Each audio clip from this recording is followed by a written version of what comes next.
In this video, I'm sharing with you another meditation acrostic called the precepts acrostic. In the last video, I shared with you the meditate acrostic that helps you go deeper into the passage.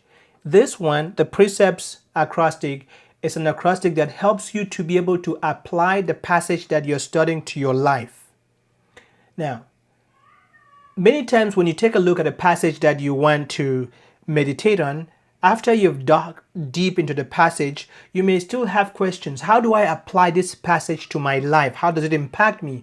Well, if you look at the questions that are shown here, you'll be able to use them to apply them to yourself, and that will help you to better interact with the passage that you are reading.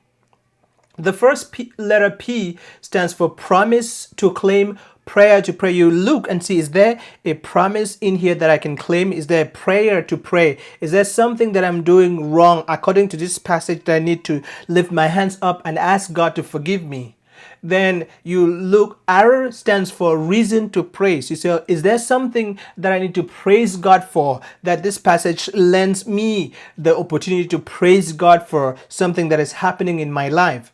E stands for example to follow. Many times passages that we're meditating on could be an example to follow. So we will look, is there an example in here to follow? Is there an error to avoid?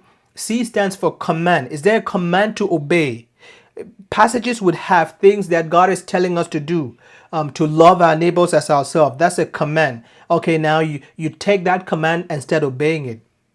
E again, you will notice here that if we have more than one of the same kind of letter in a mnemonic or acrostic, I usually apply the same words to the same letter. For example, here you see that this E and this E have the same thing. That's helpful so that you don't have to be trying to associate one of them with the letters, and then that could be confusing. P stands for promise to claim or prayer to pray, and we looked at it up here. This P is the same as this P. T is there a truth in there that I need to believe? Or is there a reason for me to give thanks to God in there? And S stands for, is there a sin that I need to confess? When you remember this acrostic and really just use it, it can help you a lot to apply the passages of scriptures that you are meditating on to your life.